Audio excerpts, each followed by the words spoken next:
उपचुनाव को लेकर हमारी खास पेशकश उपचुनाव की जंग में मैं आपका स्वागत करती हूं। मैं खुशबू खान। प्रदेश की 7 विधानसभा सीटों पर 13 नवंबर को उपचुनाव है। कल शाम को 7 सीटों पर चुनाव प्रचार खत्म हो जाएगा। ऐसे में नेता केवल डोर टू डोर कैंपेनिंग कर सकेंगे।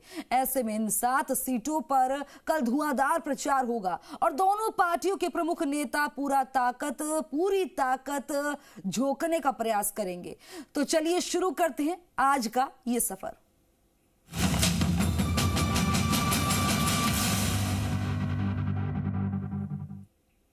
प्रदेश में 7 विधानसभा सीटों का चुनावी रण आखिरी दौर में है। उपचुनाव के लिए 13 नवंबर को मतदान होगा और इससे पहले चुनाव प्रचार में महज 2 दिन बचे हैं और ऐसे में इन 2 दिनों में भाजपा, कांग्रेस समेत अन्य दलों ने पूरी ताकत झोंक दी है। 7 सीटों पर कहीं भाजपा, कांग्रेस, आरएलपी में गढ़ बचाने की चुनौती है तो कहीं दांव पर लगी अपनी प्रतिष्ठा को बरकरार रखने का प्रयास है। देखिए रिपोर्ट में।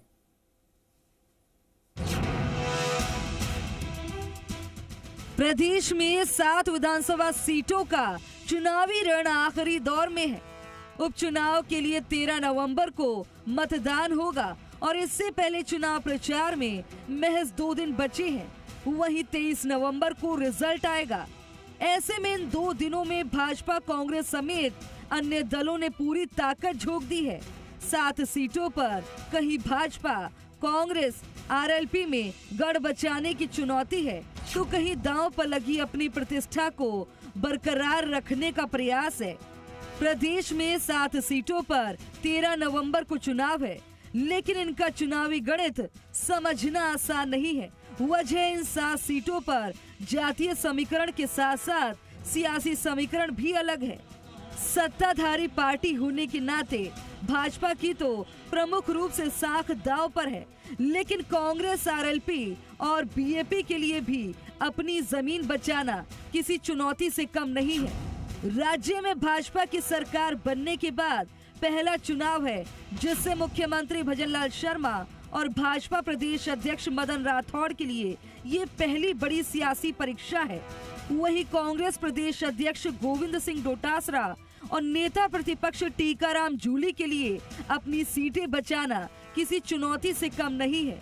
वहीं आरएलपी सुप्रीमो हनुमान बेनीवाल और बीएपी सांसद राजकुमार राउत दोनों के लिए अपनी अपनी सीट बचाने का सवाल है। वहीं भाजपा में सीटों पर प्रभारी बनाए गए मंत्रियों और नेताओं की प्रतिष्ठा भी दांव पर लगी है, क्योंकि हार जीत से उनकी साख जुड़ी हुई है।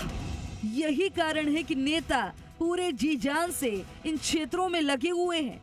अभी प्रदेश में उपचुनाव वाली इन 7 सीटों में से भाजपा के पास केवल 1 सीट है, लेकिन सत्ताधारी दल होने से दूसरी सीटें जीतना उसके लिए परीक्षा से कम नहीं है।